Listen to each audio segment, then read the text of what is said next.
Welcome, everybody. Come on in, grab a chair. We will get started momentarily.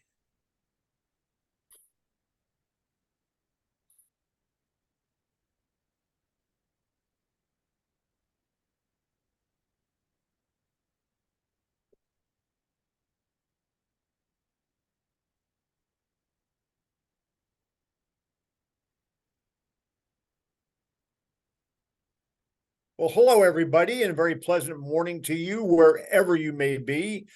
My name is Gary Robinson. I am the chair of the Memphis chapter of SCORE, and we are delighted you've chosen to spend part of your morning with us. Today's webinar, as you know, is from our nonprofit series, and it's called Accessing Nonprofit Grants, Sponsorships, and Resources. But before I introduce our speaker, I wanted to tell you a bit about SCORE Memphis and the things we offer small business owners and those who aspire to start small businesses. You can see our previous recorded webinars by going to our website, score.org/Memphis, and clicking on local business education, and then on recorded webinars. And speaking of score.org/Memphis, you can go there for all your SCORE needs. SCORE has 226 chapters nationwide with 10,000 volunteers. As a nationwide nonprofit resource partner of the U.S. Small Business Administration, we offer a vast array of free resources on our website, a robust education program, and free confidential mentoring. You can go to score.org/Memphis to find answers to your business questions, to request a mentor, or to see and register for our upcoming webinars. Our next webinar is on Tuesday at 10 a.m. and will feature bankers. So if you have questions about how to get financing, these folks will have the answers. And on December 19th, we're back with a Spanish language webinar done by Angela Trio, who is a SCORE member, and she runs the Mid-South Latino Chamber of Commerce. To register, go to the local business education tab on score.org/Memphis and look for local events. It's all free, and even if you have a conflict in time, please register anyway. We record these Zoom sessions and send the link to the recording and to available slide decks to all our registrants. So on we go to today's webinar. As we start, I want to let you know that this session, as always, being conducted in the webinar format on Zoom, meaning the attendees are muted to cut down on the ambient noise. If you have questions, please use the Q&A button at the bottom and type in your question. Periodically, we'll stop and go through your questions, and our speaker will be happy to answer them. So when you have something you want to ask, please use the Q&A button and type it in. Cheryl Smith is an American grant writer, nonprofit trainer, and consultant. She's been in the nonprofit industry for more than 25 years, and as the CEO of Dewlyn Nonprofit Services, Cheryl has helped more than 3,000 nonprofit organizations build sustainability through training, coaching, and grant writing. She's also the author of the book 21 Ways to Fund a Nonprofit. She's a member of the American Grant Writers Association, a nonprofit trainer for SCORE chapters across the United States, as well as a guest speaker for many public, private, and faith-based organizations. Broadly, Cheryl's specialty is building capacity in people and organizations and helping them to reach their highest and best potential. She's done a wonderful job teaching SCORE clients about nonprofits, and we are delighted that she's back with us today. Cheryl, it's so great to see you again. Thank you so much. This is number 6 in our 6-part thing. We'll be starting again next year in the calendar year and doing this all over again, but we love to have you here, and your information is so valuable. Hope you had a great Thanksgiving. Thanks, Gary. I did. I had a wonderful Thanksgiving, and it's always my joy and pleasure to be here supporting SCORE in this way. It's one of the things I love to do most, and that is share knowledge. And my hope today is that you all gain something that can move your nonprofits forward. And so I'm going to go ahead and dive in, because if you've ever been on any of our workshops together, I tend to have very content-heavy slides and lots to share with you. And today is really no different. You're going to get a copy of the slides and the webinar, but I do want you to know feel free to screenshot too. If you just see something, you don't want to wait to get the slides, you want it right away, go ahead and screenshot. Today is really about you. It's about you. And so let's go ahead and get in here. I leave this screen in just so that when you look back, you know that you were in good hands. All right, so I've got a thought for today. The difference between a successful person and others, it isn't the lack of strength. It's not the lack of knowledge, but rather a lack in will. And so that actually is a positive thought, because anything is possible, but sometimes you're going to have to roll up your sleeves and actually just do some of the work. Put yourself in the driver's seat and drive your own vehicle. And so I'm going to share so many juicy nuggets with you guys today, but they will mean absolutely nothing if you don't do anything with it. So it's my hope that you do glean some things that are useful and that you actually use the knowledge that you gain today.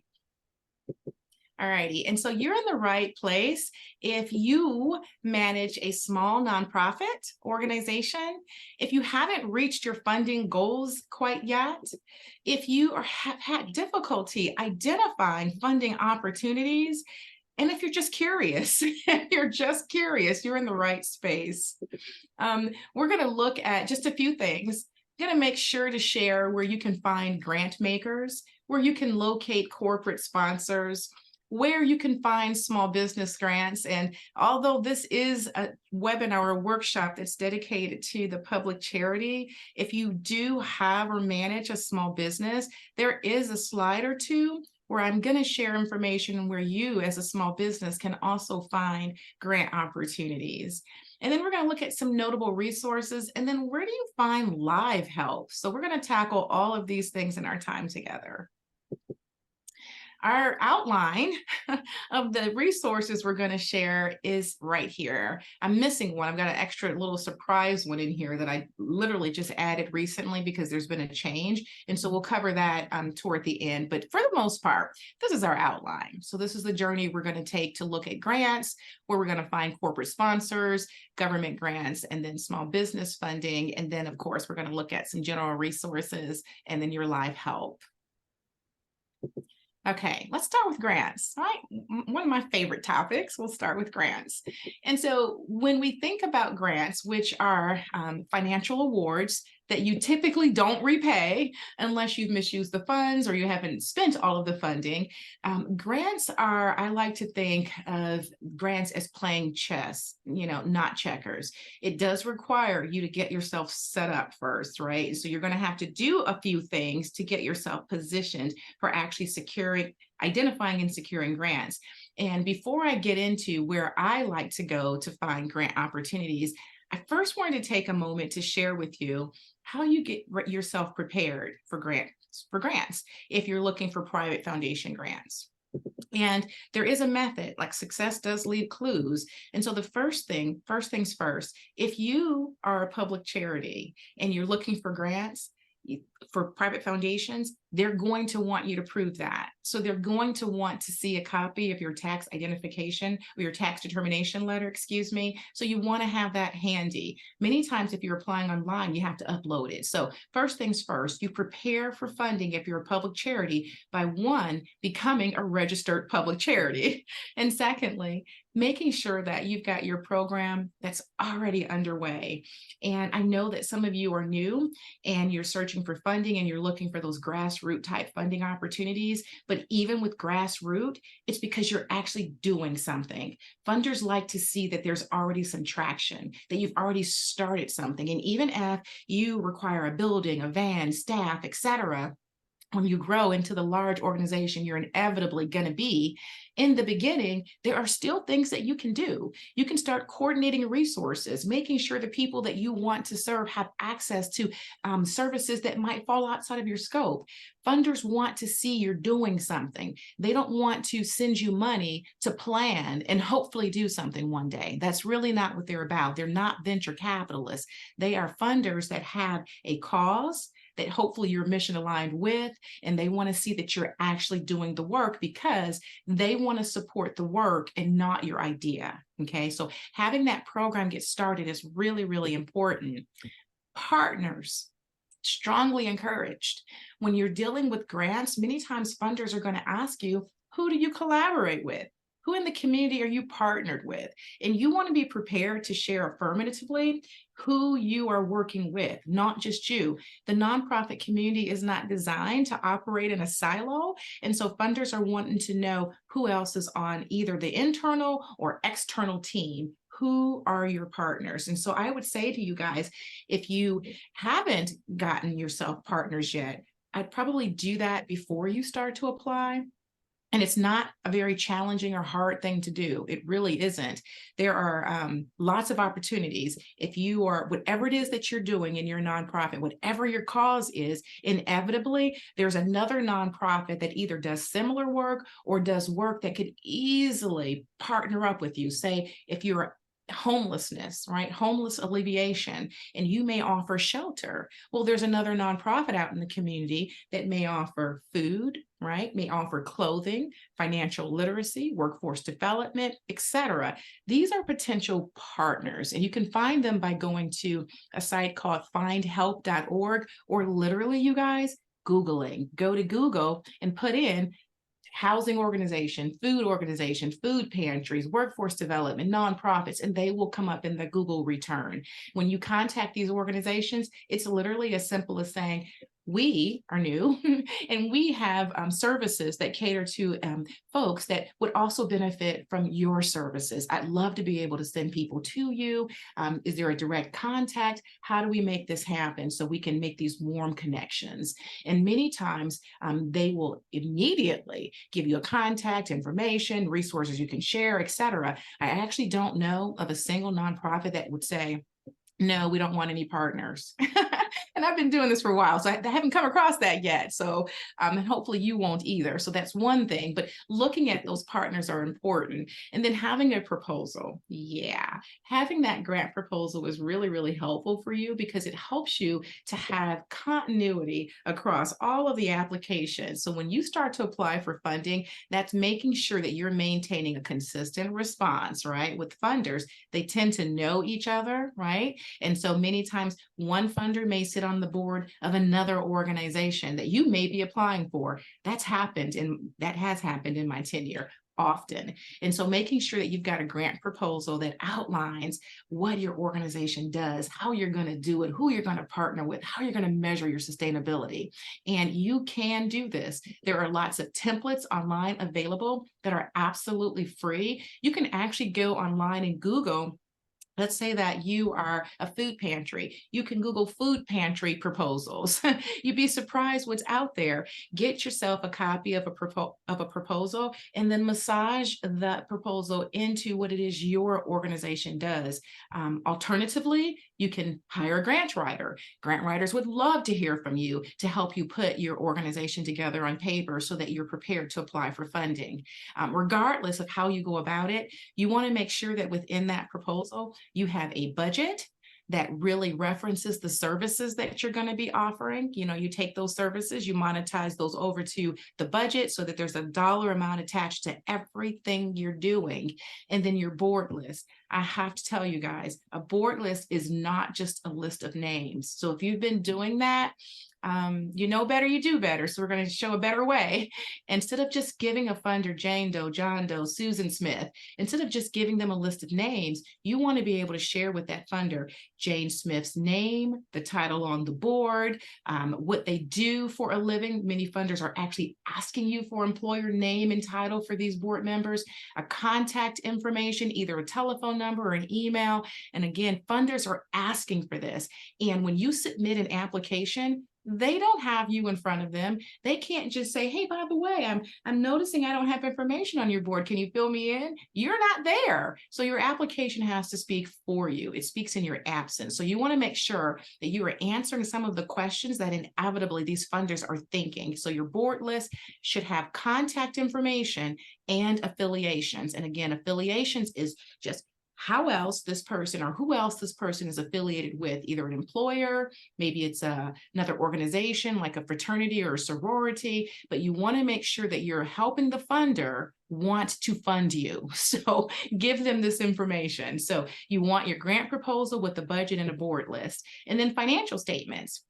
Yeah, funders are asking for that, even from new nonprofits. See, the thing is if you're a new nonprofit and you're just getting off the ground, funders are not expecting that you're bringing in millions of dollars, but they are expecting that you are tracking your activity, that you're fiscally responsible. So they want to know if you brought in only $100 this year, where did it come from and how was it utilized? And so your financial statements will help you in sharing that information with your funder or potential funder. So they're wanting financial statements. And for those of you who shy away from numbers and or you're not comfortable with, developing these reports, SCORE happens to offer QuickBooks training. Yeah. And so many SCORE chapters will offer this training absolutely free. And so if you get yourself a copy of QuickBooks software, you can learn how to actually install and set up that QuickBooks software so that you can track your own expenses. And QuickBooks has the ability for you to run your own financial reports that you can send into funders. So,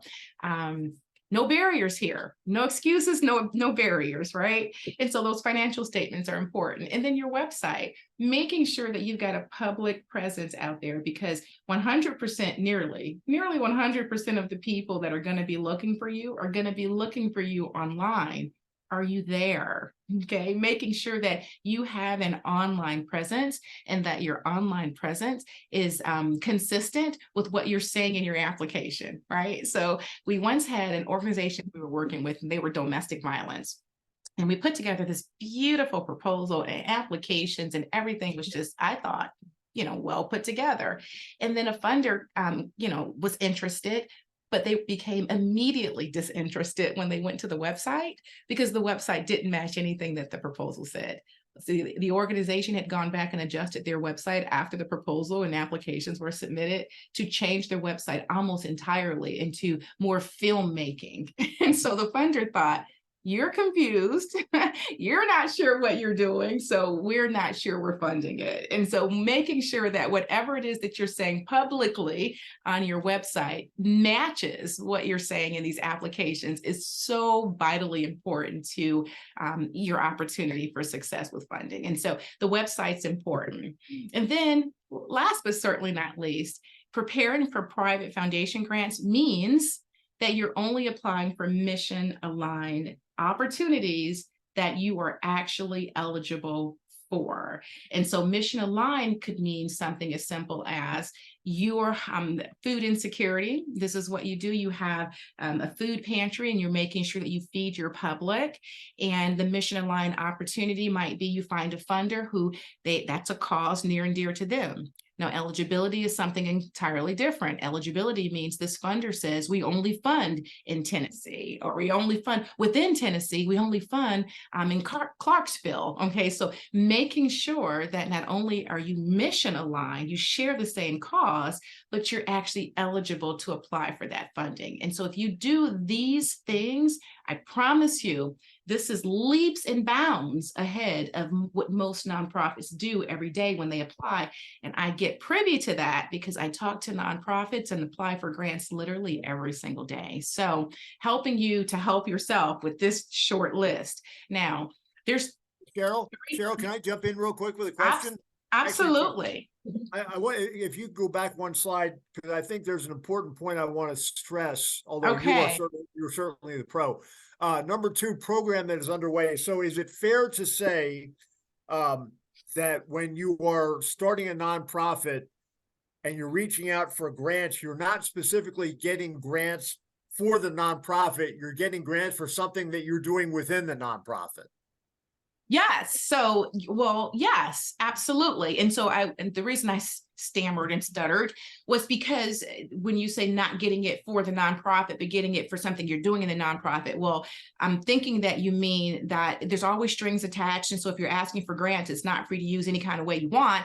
It's because it's going to further your mission. And furthering your mission could mean operational grants. And those are grants that help to pay for administrative costs, salaries, building, things like that. And then there's direct service grants. And those are what you're doing inside the program itself.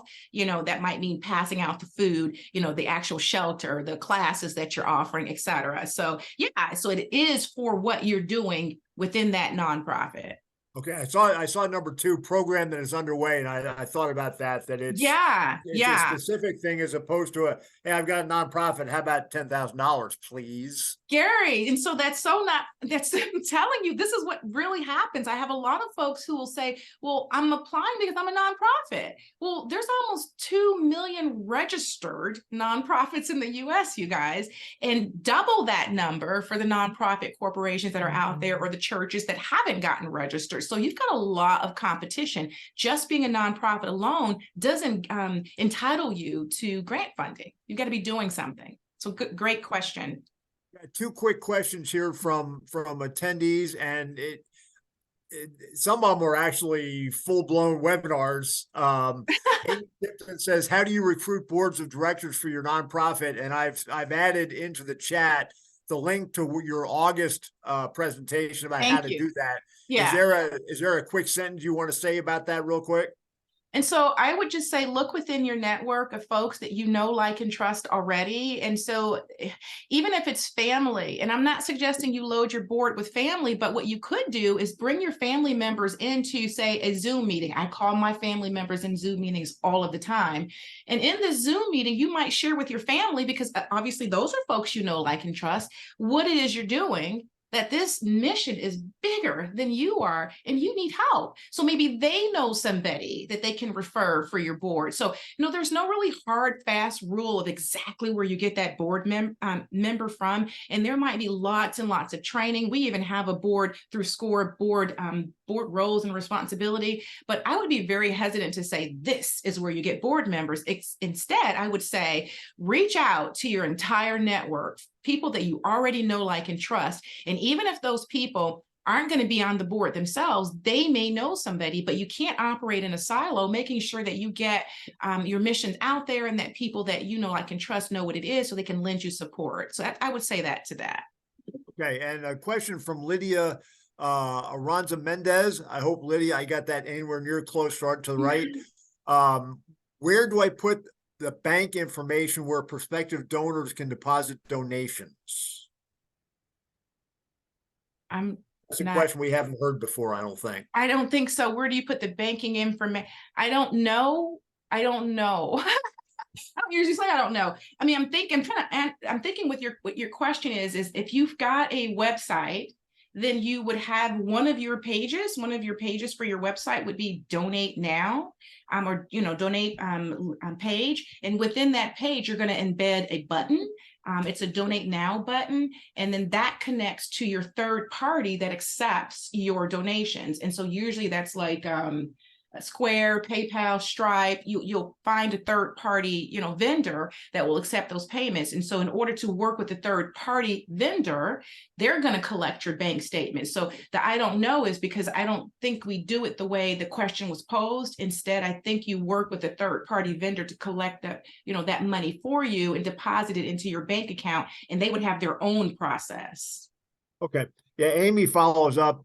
She asked the board of directors, will you have a link that allows for donations or registration for panel discussion events? So I think that pretty much says the same thing, that's something you're probably going to do through your website, Lydia. Yeah, I think so.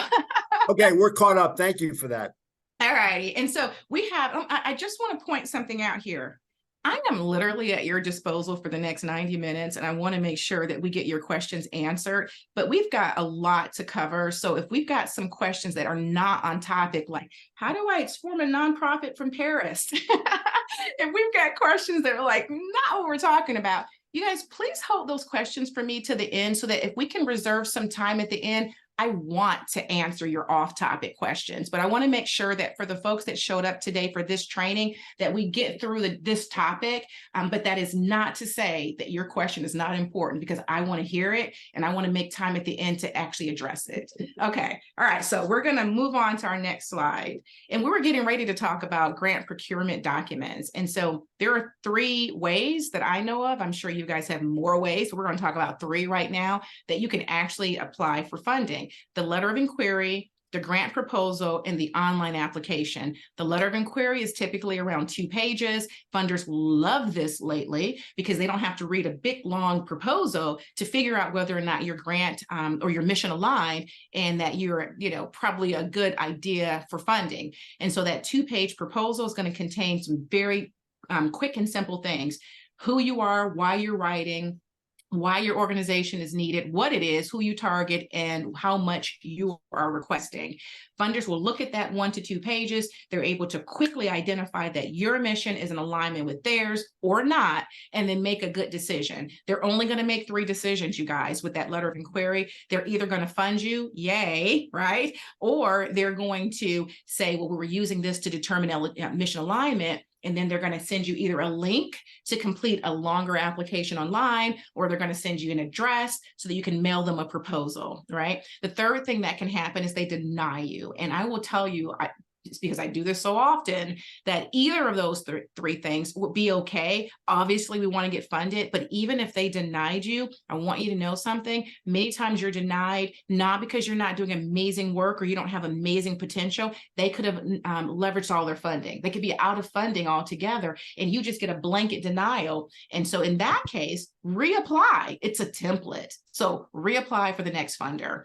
The grant proposal itself, gosh, it's just a booger bear. It can be a lot of pages, and there's attachments to it. And so you just literally go into fine detail about your organization, about the statement of need and why your organization was developed and needed, about your program and the methodology of what your program does day to day, your goals, how you're going to measure yourself, how you're going to market the organization. So there's some really good things that's in that grant proposal. And sometimes funders want that proposal because they really want to dig into more of who you are so they can make a funding decision. We're talking about tens of thousands of dollars. And so we might think, oh, they've got it, they should just approve me. But that's a lot of money for some people, even for some of these private foundations, and they want to make a good decision. So sometimes the proposal is in order. And then there's the online application. And so one of the reasons that I strongly encourage that you have a grant proposal or a letter of inquiry is because the online application is just going to take pieces from those documents, because what it is you're doing, why you're doing it, and who you're doing it for, that's not changing. And so if you've gotten those things already written out in a very logical format, it's going to be very easy for you to apply for applications online. And so those are your 3 procurement documents. Now, I want to just get back to mission alignment versus eligibility. We talked briefly about it. This is an example. This is from Dollar General. And so Dollar General, on their website, they offer literacy grants. And so they say, we are wanting to hear from you if this is also your mission, but I don't know if you guys can see in here, but you've got to be within 15 miles of our store or you're not eligible. So we could be mission aligned, but you could be ineligible. So I bring this up to say, before you spin your wheels applying for funding, because we're going to talk about databases next, but before you spin your wheels applying, please make sure that you're eligible, because otherwise it's not what you think. Because a long time ago, I used to think foolishly, well, they're going to just love us when they start to read, and they're not going to be able to stop reading, and we're going to get the money. The thing is they won't start reading. If you're not eligible, they'll just immediately deny you, because there's another whole stack of organizations that are eligible. So just making sure you don't waste your time. It is sometimes 30 minutes, but sometimes 30 hours applying for funding. And I don't want you to use your time where it's unproductive. So making sure you're mission aligned and you're eligible.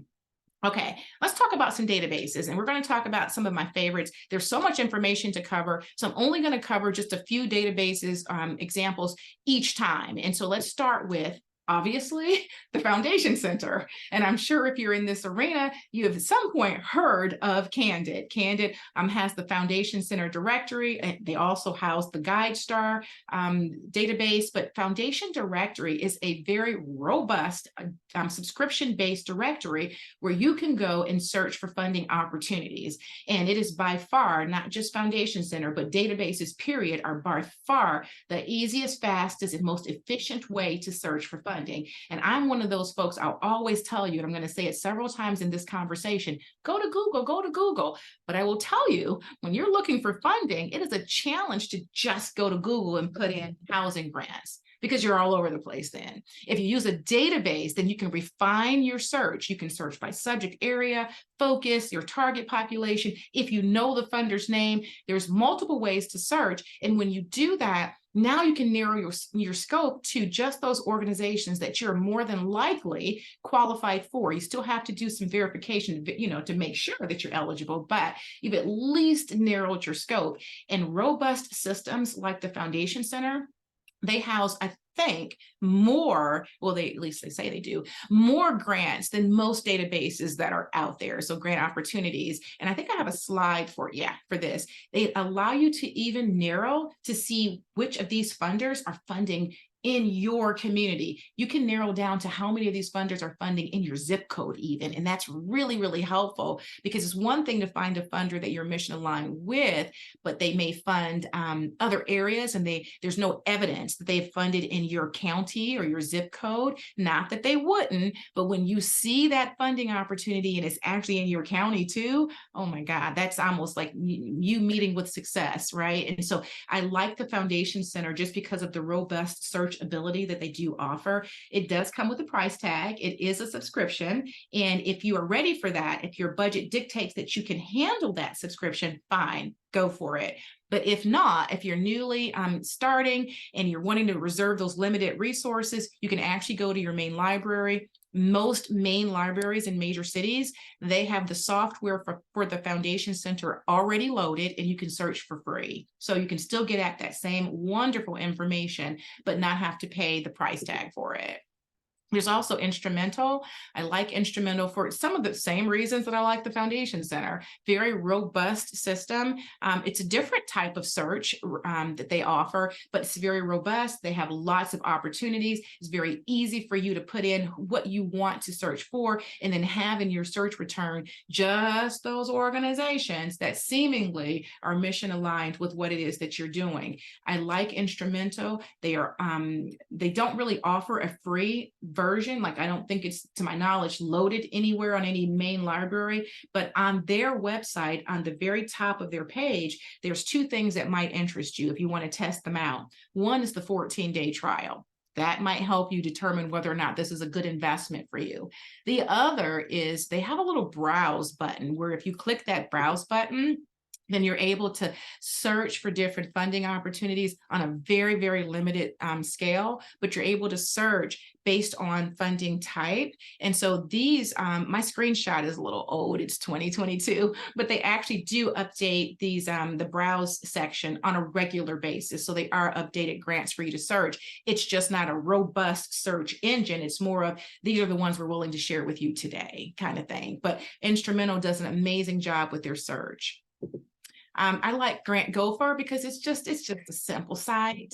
They're not trying to keep up with the Joneses. They just want to give you the information. It is very cost effective. This is their main screen to their website. No bells and whistles, but I absolutely adore this website for its simplicity, if nothing else. You can go into the website, put in the state or your key areas or program, and then you're able to actually see a listing of funders come up. When you get that funding list, you can click on one. And again, it's not as robust, but it still gives you the information. You're able to see who these funders fund, where they fund at, how much they give, and how to contact them to apply. And so I like the system for that. And they have been about $9 a month for years. And I'm thinking they still are, but they also offer a free version where you can go in, sign up for a free account, and you can do a very, very, very limited search. So I would say if your budget can handle it, pay the $9. That way you can open up the entire database, save your searches, and it just makes for a better experience if you can do that. But this is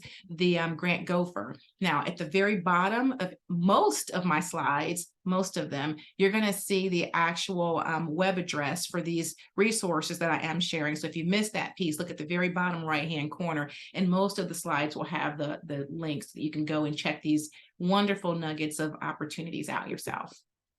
There's grantmakers.io. It's an open source database.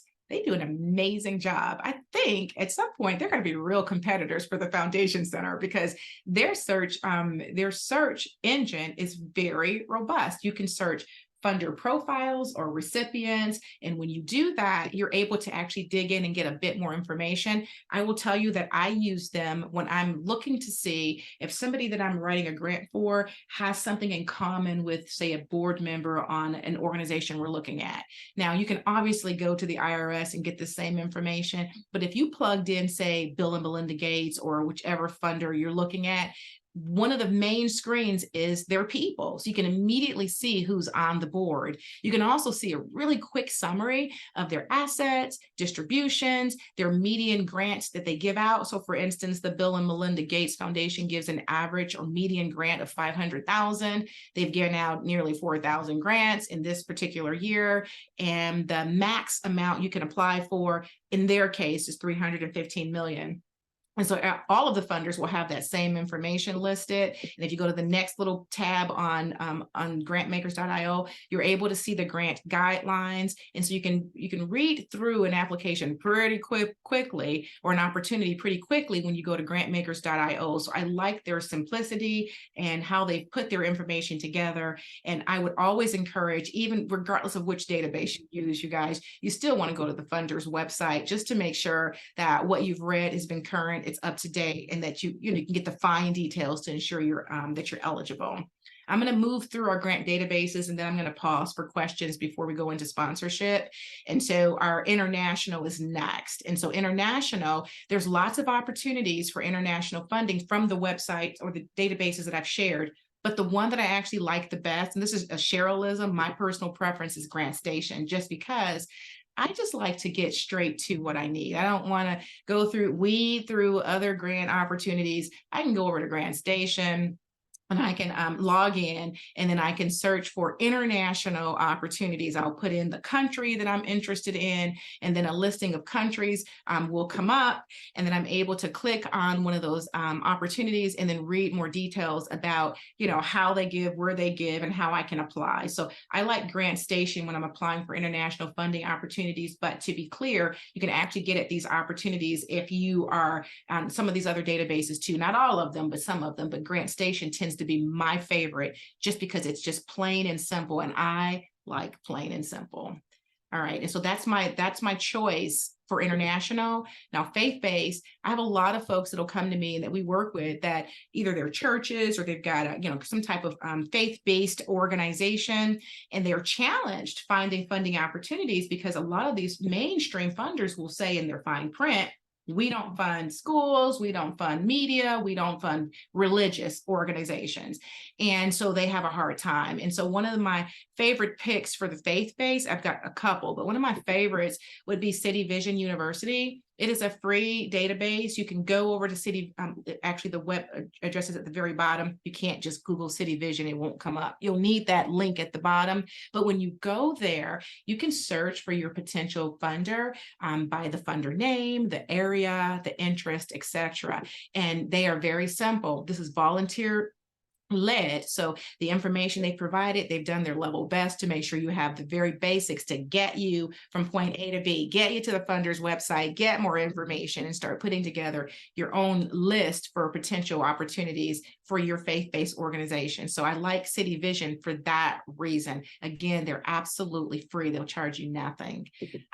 Education, that was one on my list where there's a lot of funders that'll say, we will fund educational nonprofits, but we will not fund schools. And so if you are on our workshop today and you're representing a school, then I've got this for you. Get ED funding is my favorite for schools.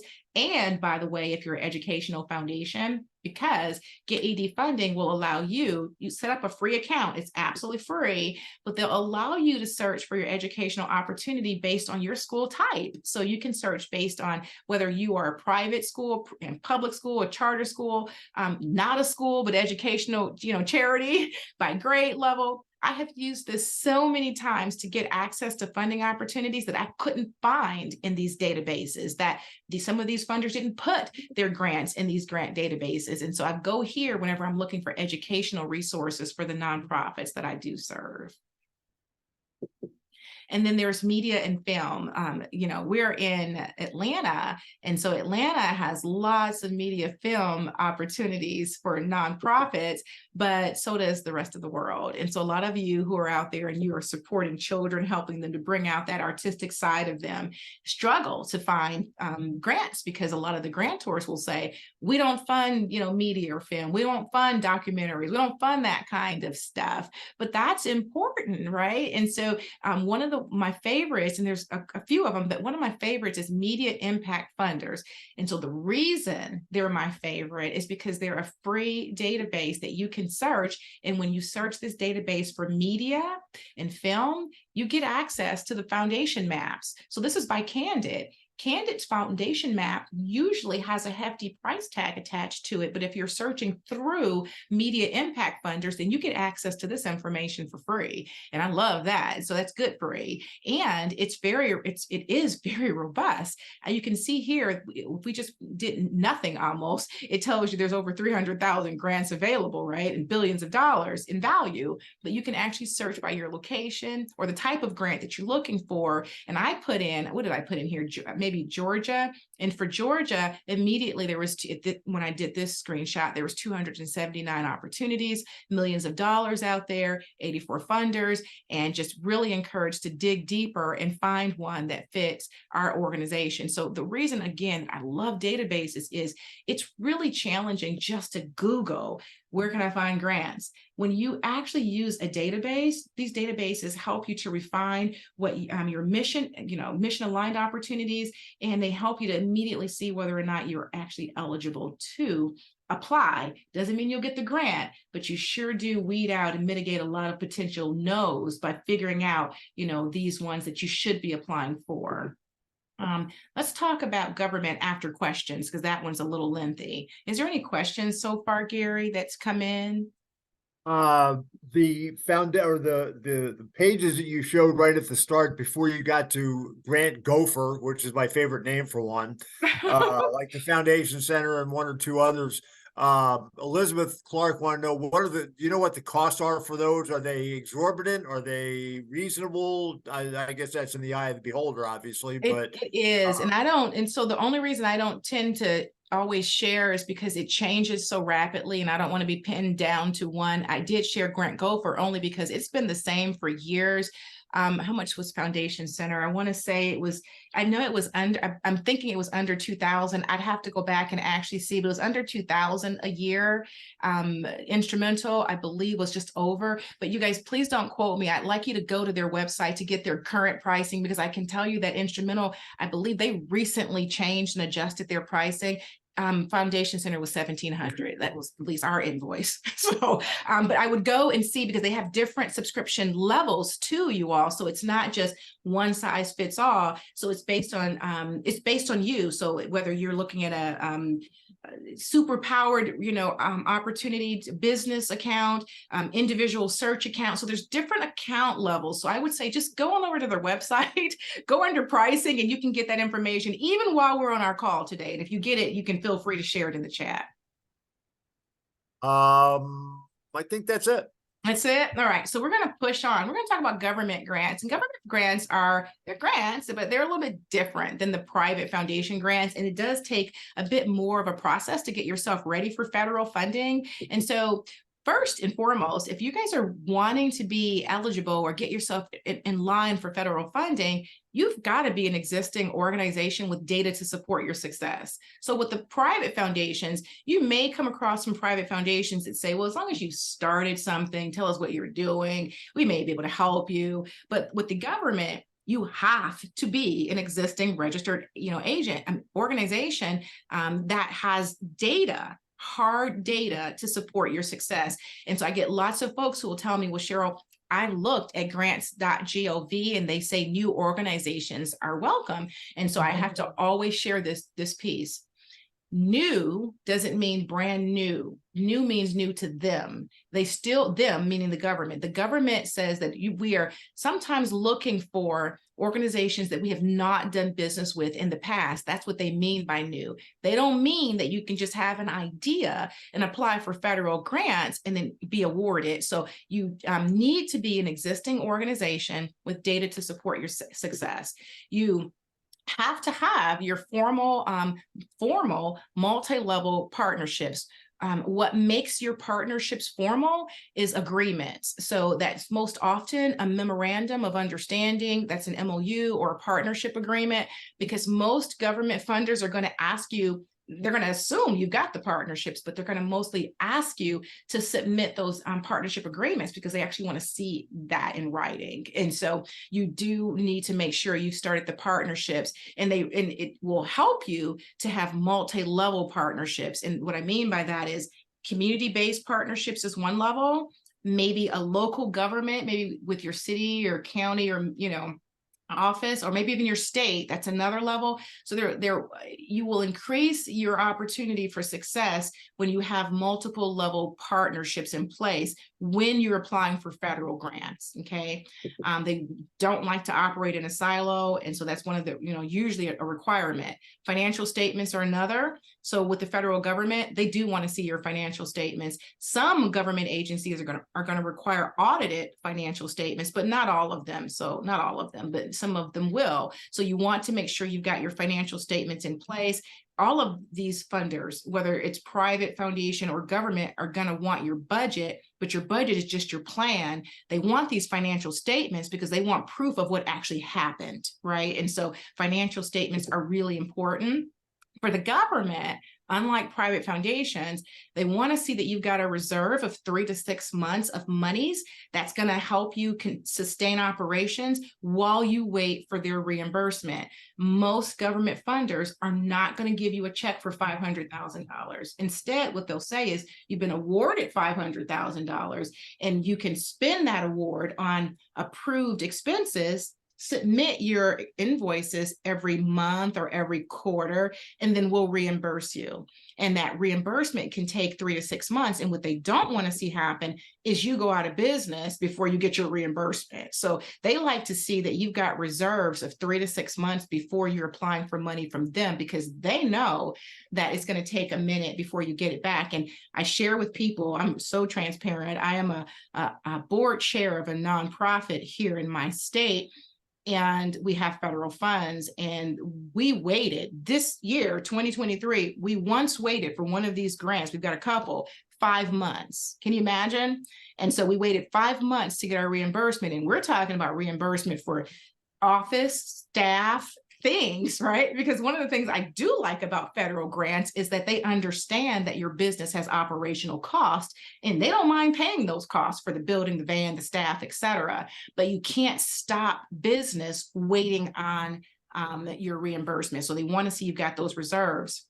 They also want to see that you've got a match. They want to know you've got skin in the game and that somebody else is standing with you. You're not standing alone, right? And so a match is where the federal government will say that they're going to award you a certain dollar amount, and you will match that dollar amount up to a certain percentage. And a good average would be, say, 20%. And so if they give you a grant, a small grant of, say, $100,000, and your 20% is $20,000, they're still going to consider you being awarded $100,000, and they're only going to give you $80,000 of that $100,000 award. The other $20,000 they want to see come from another funding source that's not a federal source. And so applying for these private foundations that we just talked about earlier will really help you to get that match, so that the government is comfortable knowing that somebody else is vested with them. Okay, so that's really, really important. So the matches and the reserve, if you don't have those pieces in place, you could be ideal candidate for government funding, but you wouldn't get approved because those are requirements. The other thing is being registered with sam.gov. Really could have led with that one. You can't do business with the government, the federal government, at least, if you're not registered with the system for award management. Every contractor, every grantor has to be registered in that system. It takes about 3 weeks to complete your registration, and then you just maintain it every year. And the government will check for that. And you are not eligible for federal funding unless you have that registration in place. And then you should be registered with grants.gov. And that's only if you're going to be using that platform to actually apply for your funding. It just makes it easier to house your application there. You can reuse the application if you need to because it's housed or pieces of it. So being registered with grants.gov is helpful. You do not need to be registered with grants.gov just to search. That's a free search. You can go there anytime, even now, but don't do it now. We're listening to this workshop. Do it after, but you can go and you can search anytime you want. And I think it's a great idea if you do that, because if you search for grants on grants.gov, you will actually be able to pull up the RFP and you'll be able to see whether or not you're eligible. So even if you're considering it, that's a really good first step. So you can get an idea of what's involved with actually applying. The other thing is you should be able to determine federal eligibility. Yeah. And so speaking, that is really what I just spoke to there. Every single federal grant, without exception, they're going to give you their eligibility guidelines. It's not ambiguous. They're going to tell you exactly what you need to be able to be eligible. And if you find that you're not, please don't apply. Please. It's just so much time wasted. I had an organization come to me and they were really qualified for a lot of things except what they wanted to apply for federally. And they said to me, because I said, I'm not going to apply for federal funding for you. And they said, Cheryl, well, why do we want to do it? And I said, you wanting to do it is different than being able to show you got the capacity and skill set to do it. So yeah, so you want to make sure that it's something that you are doing, because otherwise it's really hard to get the federal government to see your idea when you've never done what it is you're asking for money for. So keep that piece in mind, you guys. And the last thing is following the grant submission guidelines with the federal government. You can not even be reviewed, spend 200 hours, the average, putting together a federal grant and not get reviewed at all. Because the first thing federal funders will do is put you through their gatekeepers who are looking for evidence that you have followed guidelines. Did you use Times New Roman font? Did you space out 1-inch margins on each side? Is it double spaced? Kind of things like that. Did you save the file under this saving format they asked you to? So even before you're in front of a panel to be reviewed, you've got to first make sure you followed submission guidelines. And if you don't do that, many times you've cost yourself an opportunity for funding. So lots involved with federal grants. And these are just some of the things to be on the lookout for.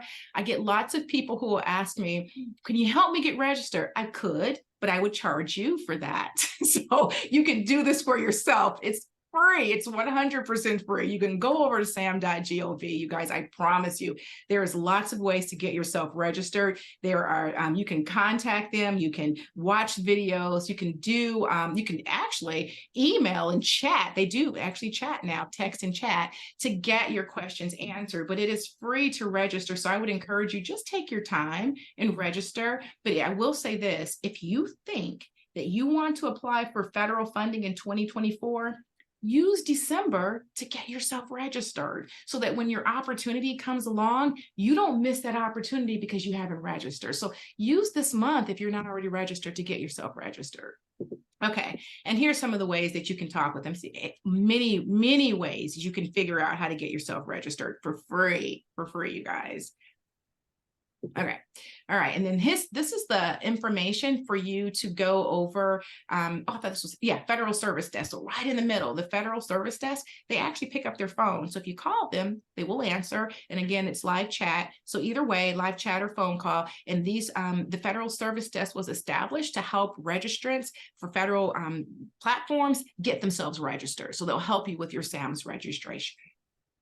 Okay, now grants.gov. This is what the main page looks like. You don't have to be registered to search. You can go under search grants. If you want to learn more about funders, you can do that too. There are 26 different grant making funding federal agencies that are out there. And so these are them. If you think that maybe it's housing that you do, maybe it's justice, maybe it's domestic violence or youth, whatever it is that you are doing, you want to come over and find the right department, get on their list, so that you get noticed every time there's grant funding opportunities through that federal agency. And if you're not sure, these are the 20 grant making categories for the federal government. So if you're doing something that falls into one of these categories, chances are there may be a funding opportunity for you in the future with the federal funder.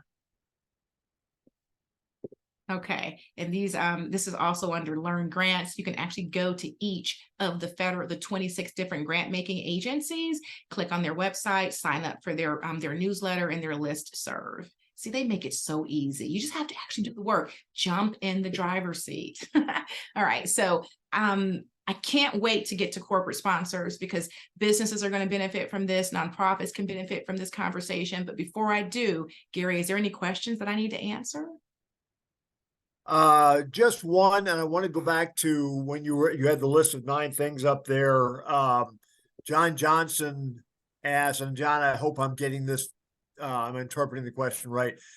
You should have formal multi-level partnerships. Would it be a good idea to have these agreements in place for nonprofits as well that you're partnering with? Yes, period. Yes, absolutely, John. So you want your partnerships in writing, your agreements, and it doesn't matter what level of partnership it is, it's going to help you. Okay, thank you. That's where we are. That's where we are. Okay, good deal, guys. All right, so let's fast forward and let's get into corporate sponsors. Yay. Okay, so as is our custom with this workshop, we're going to first talk about how you make yourself attractive to a corporate sponsor, and then I'll show you where to find them. Okay, so if you're interested in corporate sponsorships, one of the first things I want you to remember is that it isn't that they're cause oriented, but they are very, very much into their corporate image. Okay, so with private foundations, you are making sure that you are attentive to the cause. With corporate sponsorships, you're making sure that you're attractive to the corporation and that you're going to help them in some way too. It's a sponsorship, right? And so they're usually going to ask, well, what's in it for us? You know, how are you going to recognize us? And that's a very common question. And so they're going to want bits of information about you, and they're also going to want to see how this is advantageous for them. So let's talk about what you can do to make yourself attractive. And so you first research them, all right? And so the databases that I did share with you, that's one way to get at some of the corporate sponsors, but not all of them. Actually, only a tiny bit of them will be in those different databases. That's not where you're going to find them most often. And so you want to research them, and I'm going to show you where, so we'll get to that point. But then once you identify, or even before you identify them, you want to make sure that you've got a clear proposal, right? And so we talked a bit about letter of inquiry and the kinds of things that's in that letter of inquiry. Well, with a sponsorship, proposal, it's a little bit different. And so you're going to absolutely start off by sharing who you are, why you're writing, what you do. That piece is going to stay the same, but then you're going to immediately go into mutual benefit. So you're wanting their sponsorship, and this is how you get both benefits. So you start with them, and you can talk about you. So they may benefit from exposure, right? They may benefit from having their information on, well, we're going to get into that in a second, how you can be attractive to them. So you'll go into what's a benefit for them, and then you're going to go into how being sponsored by this corporation is going to benefit the community. And then you'll make your ask. You'll ask for 5, 10, whatever thousands that it is that you want, or if you want products or products or services, you'll ask for that. But the key to remember is mutual benefit. So you'll create a clear proposal that highlights what you're going to offer. And so some things, it's on my neck. I'm so excited about this section, so I'm getting ahead of myself. Gary, I need that prompter. That prompter would just keep me focused. So we're going to talk about what we're going to offer on our next slide. So you're going to get your proposal page ready. You're going to, in your outline, a little bit about you, the mutual benefit, how the community is going to benefit, and then what it is you want. That's a part of your proposal. You're going to define what you're going to offer. I'm going to talk to you about what you're going to offer on our next slide. And then you're going to create this whole package, and then you're going to get it out to these funders, lots of them, right? You're going to make sure you get it in their hands. And then hopefully you get an opportunity to pitch. Pitch just means that they'll invite you to a Zoom. Nobody's driving in person. Well, very few people are driving in person anymore. So they'll invite you to an opportunity to speak with them live, right? And so that pitch could be live. Sometimes it's video, but needless to say, that initial letter is going to be your door opener, how you open the door. And hopefully, again, you get the pitch. If you get to that point, then you've got a really good opportunity of getting sponsored. Then you follow up with them, because corporations can use their bottom line, because this is bottom line dollars. This is not a foundation. They can use their money however they want to. So making sure you follow up so you're in their good graces every single year. Now, what can you offer? This is the fun part. I always want to get to the dessert. So what you can offer, I can tell you that we're a social enterprise. My company is, and every year we give money to our members. They can apply for funding. And one of the things that I always ask is, how are you going to recognize us? Because I'm a company. I want to know that. And so what I tend to get all of the time is the same old thing. That logo placement. That's all everybody wants to place a logo, but I want you guys to be unique. So I'm going to share some things that I like to see and that sponsors like to see that you can use that's going to help you. So in addition to logo placement, because it's almost a given nowadays, I also want you guys to offer, if this is your comfort level, product or service displays at your events. And so that means that they know you're a nonprofit and you're going to be fundraising. And so not just saying we're sponsored by and you put their logo on your table. I mean, give them an opportunity to have their products or services displayed there too. Why not have a sponsorship table? Or if you've got room on yours, display their stuff. This is going to help them feel good about sponsoring your event, making sure that maybe you create some kind of content that recognizes them. The content can be a letter of thanks that you post on your website. It could be in the blog talking about that sponsorship you received and where the money went and how appreciative you are. It could be something that you give to them that they can put on their website. So creating some kind of content in writing or an impact video that you can share with not only your network, but allow them the opportunity to share that content as well. And I threw out impact video. Impact video is where you just jump on. You can do it with your phone and record yourself, because this is the kind of thing that's supposed to be fun, right? So either with your phone, or you can be very formal and use your laptop or computer, but you record yourself for maybe 15, 20 seconds, just talking about how amazing they were for donating to your nonprofit, right? And so that really goes a long way with funders. And another thing is employee involvement. I tend to see this a lot with banks, but lots of corporations like to give their employees opportunities to go out and volunteer in the community. They are representing the company, so there's exposure there, and then you also get some free manpower. So that's a mutual benefit, allowing their employees to come in to your fundraising events and be a part of that action, that community good. And then there's endorsements. Now, this is my all-time favorite, like all-time favorite. Companies pay for endorsements, and it's not inexpensive. And so imagine if you offered that. Imagine if you offered to endorse the company, right? So hopefully it's something you like, a product that you like, but create an endorsement about the product and how you appreciate it, or you like it, or you benefit, or something, and you offer that endorsement to that potential company. Now that's valuable, right? They have to pay actors for this, but you'd be a real life person giving an endorsement. So these are some of the things that you can offer for corporations to actually turn their head your direction for potential sponsorship, right? Now, where do you find them? Existing relationships. Earlier on, somebody asked the question about board, and I'm so glad you did, because I said, bring in everybody that you know, like, and trust. Well, in that meeting, people have to work someplace. I mean, like, we have to pay taxes, right? And so these folks that you know are employed somewhere. So look at your existing relationships to see, who these potential employers are, that you already have employees there that can push that letter to the right person for potential sponsorship. There's online databases, but again, they're in many ways they're limited, because corporations don't have to tell you who they donate to unless they're publicly traded, right? And if not, they don't have to tell you. And then there's local businesses. As you're driving home from work every day, you're passing businesses. Those are potential corporate sponsors for you. And even better, because they're already in your neighborhood. So they're consumers, and chances are their employees are people that would think very favorably of them if they're supporting the community. So that's a win for you. There's social media. You can find them on LinkedIn or Facebook. And then there's competitive analysis. And I'm going to show you what I mean by that in a future screen. So there's ways to find these corporations. I want to share a website that I like for corporations, and this is the Grantsmanship Center. And I like the Grantsmanship Center because if you go under the tab at the top that says resources, then you will come to a page where you're able to see corporate giving programs. And these are the top corporate giving programs for that state.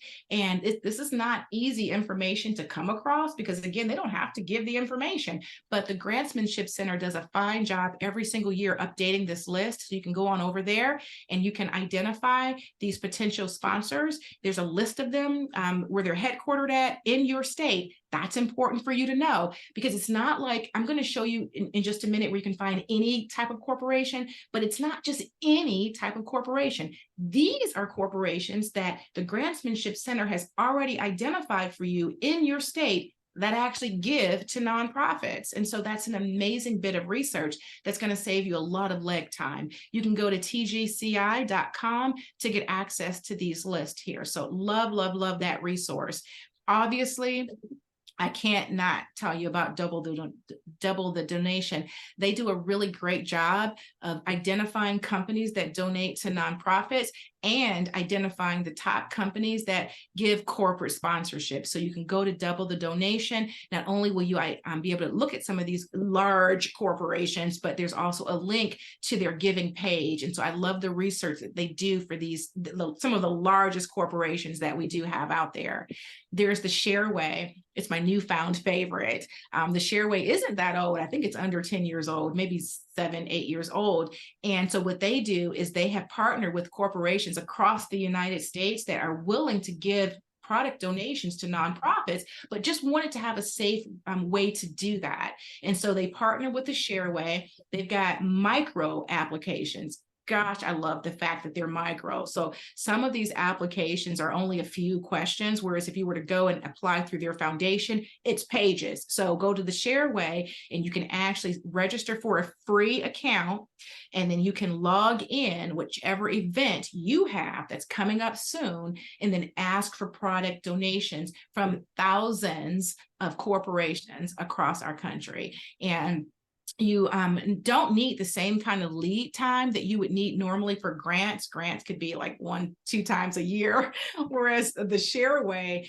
I know nonprofits that's registered, posted their event, requested donations, and received donations within a 6-week period. Yeah, so I don't actually know a nonprofit that hasn't received some type of product donation, even gift cards, you guys. So I would go to the Shareway and register for free and get started.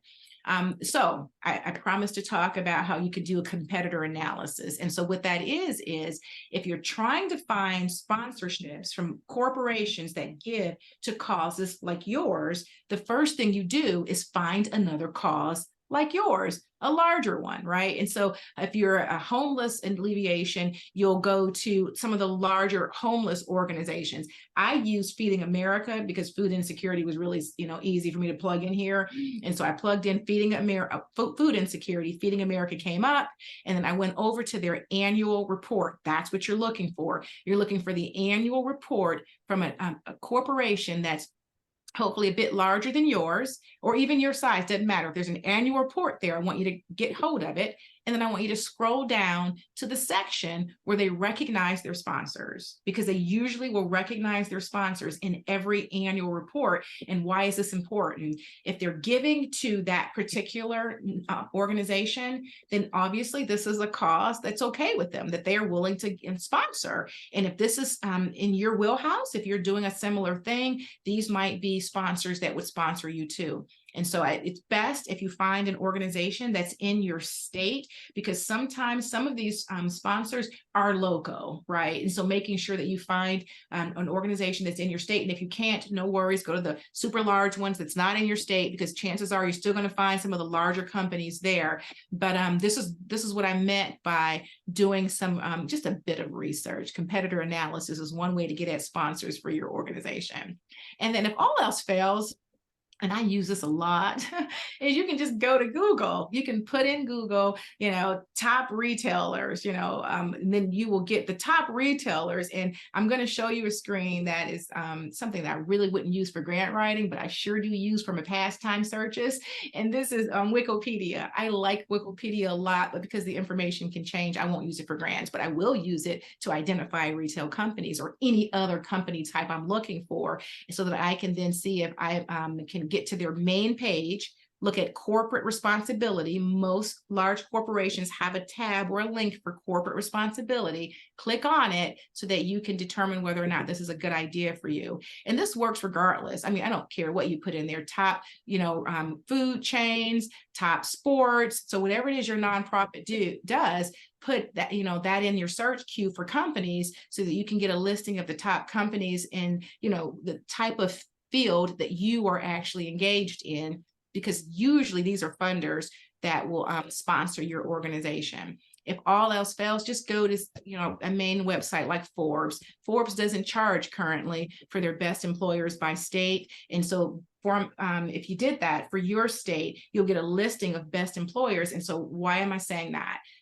To make this list, you have to have corporate responsibility, right? You can't just make this list and not give back socially. So this isn't the top employers in the state, it's the best employers in the state, because these have criteria that they need to meet in order to make this list. And so you can get at the top, state corporations by doing something like that. So there's lots and lots of ways that you can get at corporate sponsors. Before I talk about some small business things, is there any questions, Gary?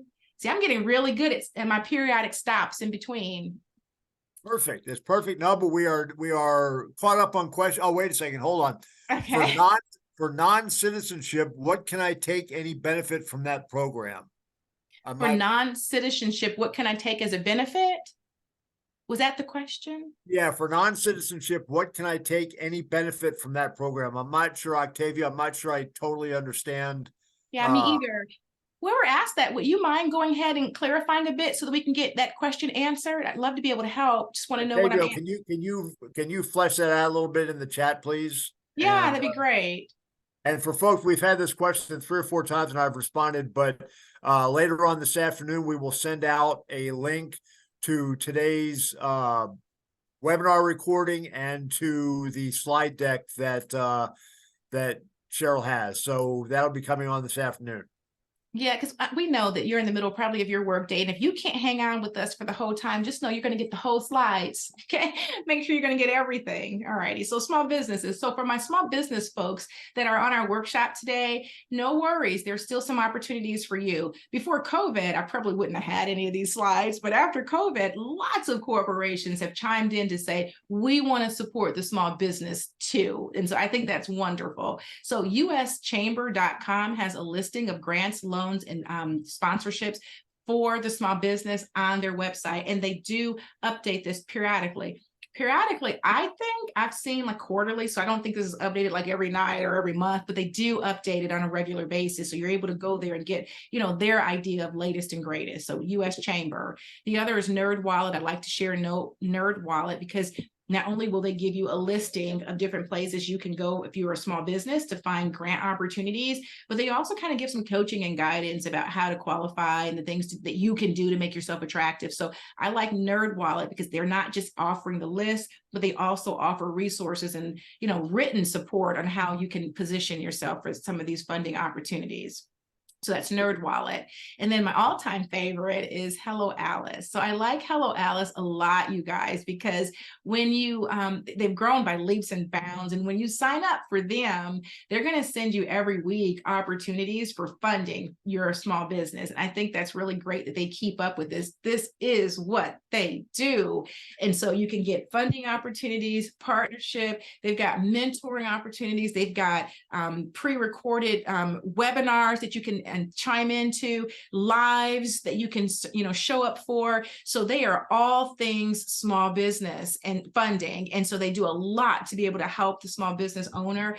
It doesn't cost you anything to sign up for Hello Alice. I think they've got some membership levels that I'm not in a position to really talk to you about, but I think they do have membership levels if you want to go the extra yard and actually probably work with some folks. But just the basic free account will get you these funding opportunities every single week. And so they're amazing at it. I like them a lot. So that's Hello Alice. And then if you're interested in a business loan, I'm usually not an advocate of nonprofit business loans unless you need like a bridge loan or something. And the reason I say that is because you have to pay that back. And so sometimes there's a challenge qualifying. If you're not generating regular sources of income, you can really risk being denied. And if you don't have the ability to repay, you have now risked your credit and the nonprofit's credit. But if you're a small business or a nonprofit and you just need like a small amount of money, then crowdfunding, might be the way to go. And Kiva, they're just one of the leaders with this. They offer the first $15,000 interest-free. If you got to have a loan, it's no better loan than interest-free. So it's interest-free. It is crowdfunding. If you can demonstrate that you've got a few people behind you to back the campaign, then they will open you up to their worldwide funding opportunities from funders across the world. Seriously, they're pretty big. And you can actually watch in live time your crowdfunding campaign be funded. I think it's super cool. And that's if you're interested in like a loan. So this is debt-based financing that you would need to repay, and that's Kiva. I want to go on and wrap us up here with notable resources for the educators. And I keep this in this slide share because I've got a lot of educators that will come to me and say, we are at a loss. Where do we get help, Cheryl? We're not necessarily nonprofit in that sense, but we need some support. And so for educators or nonprofit organizations that educate students, then computersforlearning.gov, they have computers that they will give unlimited as long as they've got the access to them. And these are computers overages. So they have these government agencies have ordered computers for their staff or offices, and they've ordered too many, and the overage they don't return. They then donate to nonprofit and schools across the country. And there's been some schools that's gotten as many as 100 computers. And so I would definitely check them out if you're in need of computers. 48 and 48, for those of you who are on our workshop today and you don't have a website, 48 in 48 will develop websites for public charities. You do need to have your tax determination letter in place, but they will develop your website for free. They tend to take on new organizations to work with each quarter. So we're in December. This might be a really great time for you guys to go to their website and apply, so that hopefully you're one of the nonprofits that's picked up for next quarter, if not the quarter after. But these are developers. They do an amazing job. And there are examples on their websites so that you can see some of the websites that they did develop. TechSoup. So TechSoup has just a huge inventory of low-cost software that the nonprofit can benefit from. TechSoup used to be the third-party identifier for Google, so I would always say that, but not anymore. Now Percent is the new third-party identifier for Google. Now, I can't answer a lot about Percent because honestly, this must have just happened like last night, maybe last month, but it's very new. So Google for Nonprofit has switched, and this is really important for you guys to know. They're no longer using TechSoup to verify your nonprofit registration. They're now using Percent. So you can go over to Powered by Percent and you can sign yourself up. This is a new group. It looks like a couple young folks that just really got their act together there. And so not only are they the third-party identifier for Google, but you can also register with them if you want to receive different types of funding, much like the Shareway. They will actually post your nonprofit for funding opportunities in their database, and they have thousands. They have so many corporations that they are affiliated with. So it's a really good opportunity for your nonprofit. They say that you can start earning, foundation funding in just under 7 minutes. I'm sure it's happened. So I don't know yet. I'm going to dig more into them so that I can learn more myself. Again, this is like a revelation. This is really new, but this is who you have to register with if you want a Google for Nonprofit account. Okay. And so Google for Nonprofit offers the nonprofit like free email addresses, unlimited. You get access to their Google ads where it's the SEO that will direct traffic to your website. They have the Google ad grant, which is like $10,000 every month they give you in Google ad grants. And then YouTube for nonprofit, where most companies can't go and just solicit money, but the nonprofit can on YouTube if you're registered with Google for Nonprofit. So I would say this would be another good step for many of the nonprofits that's on our workshop today. If you're not registered, please get registered and save yourself some money.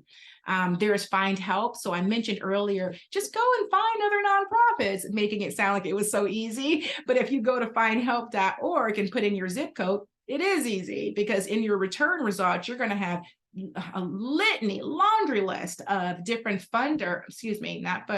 potential partners, organizations that are nonprofit, and even some government agencies that are listed in their database that's in your neck of the woods. And the whole purpose behind this is making sure that people who need help can find help in their community. So this is findhelp.org. Your community foundation is important to you, because if you are a nonprofit, community foundations want to work with you. They want to know you're in their backyard, because their role is to make sure their neighborhood is good to go. They're established to improve their community, and they do that. One of the ways, at least, is by supporting the nonprofit. So if you are a nonprofit, there's over 800 community foundations in our country. Please find yours. Okay, and you can find yours many ways. One, go to cof.org. That's one way. The other way is, if you're going to go to the Grantsmanship Center website anyway, under that website, you can also click on the link that says Community Foundations, and you can find your community foundations through that website as well. They offer grants and technical assistance, most of them. There's the National Council of Nonprofits, and so this is our largest advocacy wing in our third sector. So you don't want to just be in the nonprofit arena and know nothing about the nonprofit arena. And so if you go to the National Council of Nonprofit website, you'll get a really clear understanding of what they're working on to improve the nonprofit community, and they've got resources and lots of questions answered that you might have about being a nonprofit and establishing yourself, getting set up. Lots of good juicy nuggets on their website. There's the IRS. They have the Staying Exempt. Oh, I didn't know this was a video.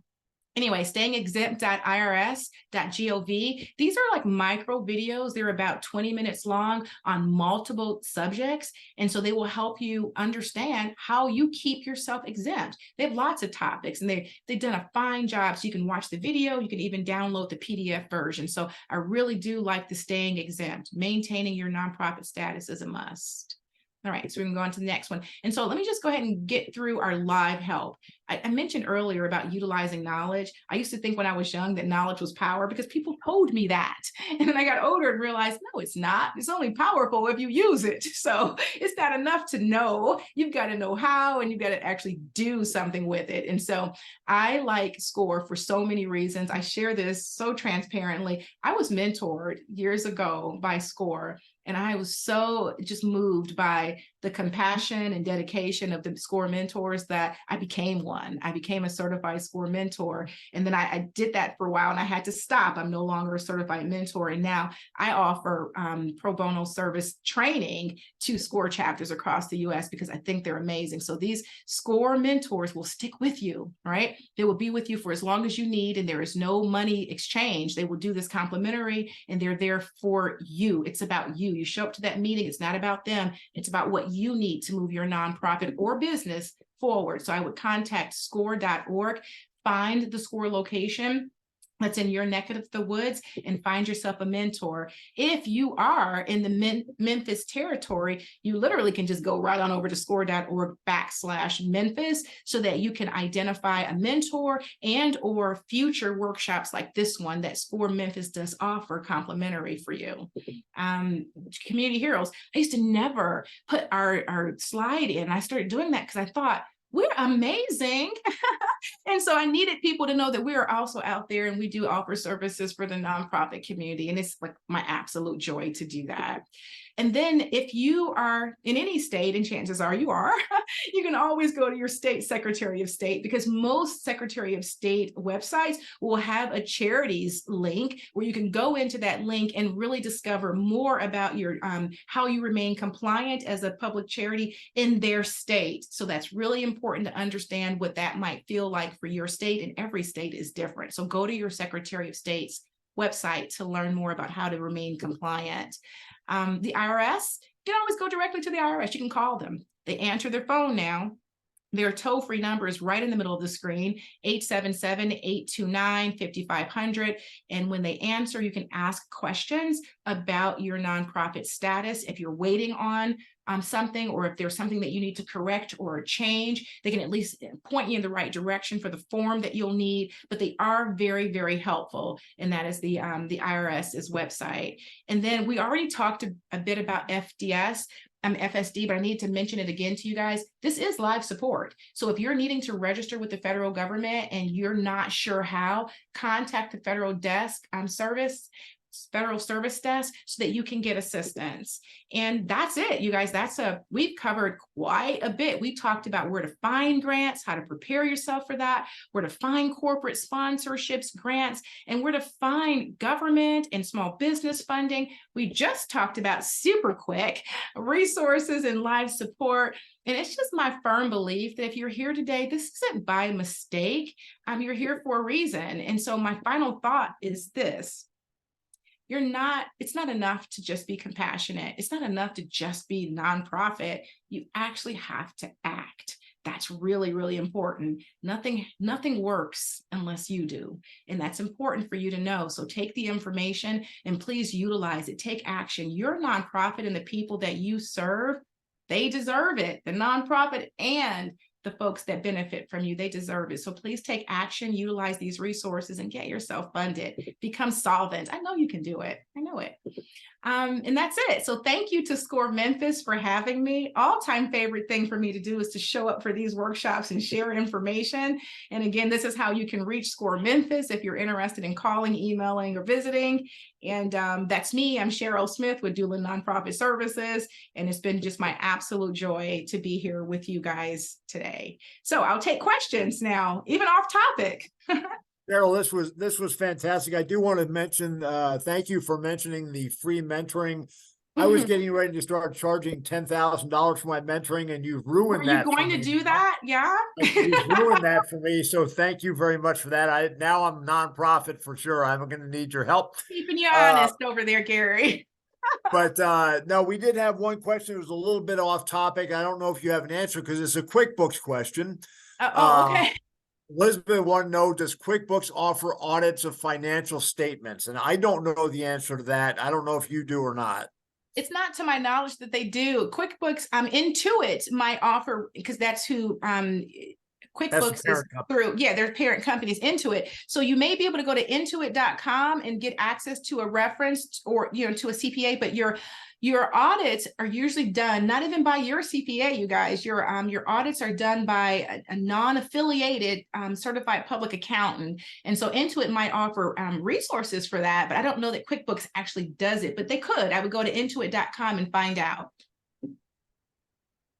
Okay. Do we have any other questions? We got just a couple of minutes left. I want to remind everybody that we'll be back again on Tuesday with a bankers roundtable. So if you're looking to get questions answered about financing, whether it's for a for-profit or for a nonprofit, please come and ask your questions. We're going to have folks from about 3 or 4 different banks, as well as a CDFI, a community development financial institution here in Memphis, and they will have plenty of answers for you. So come register for that. Barbara wants to know, and I know you have an opinion about this. What do you think of Chat GPT? I think it's a great resource, and I think it's a resource. It is not an end-all solution for any nonprofit. You've got to be just got to be aware that it's a resource, and you've got to check behind it and make sure it's accurate. And don't, please don't use it in replace of your human self. Right? It's natural intelligence. It is not an actual person. So I think it's a great resource. I'm so glad it's come along. I think it's going to help the nonprofit community tremendously. But just remember, it's a resource, and you've got to check behind it. Absolutely. I want everyone who's still listening here to pledge with me. If you use AI in any form, don't cut and paste and put it somewhere. Check it out first. Yes. Okay. It is not infallible. That's right. Absolutely. But I don't see any more questions. We've got some great comments. Robert Purdy, this is so helpful and very well organized, covering all my thoughts and topics. Kenneth, thank you. Fabulous information. John Johnson, that was very informative. Thank you. Shane says, thank you, Cheryl.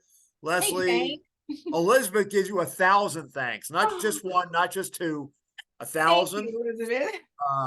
So this has been great, Cheryl, as always. Wendy said, thank you so much for the great topic and advice. So Cheryl, we hope you have a wonderful holiday, and we will get back with part 1 again in January. If you missed that, I put a link into the entire series in the chat earlier, and you mentioned crowdfunding earlier. Folks, we did a webinar on crowdfunding a little over a month ago, and I put a link to that in the chat as well. So we're trying to cover all the possible opportunities there for you. Cheryl, you're wonderful. I say this every time. I wish I knew as much about anything as you know about nonprofits. I'd be a lot better off in this world. But have a wonderful holiday, and we will talk to you soon. Thank you. Same to you. And thank you guys for showing up today and for all that you do for your communities. Thank you. Thanks, everyone.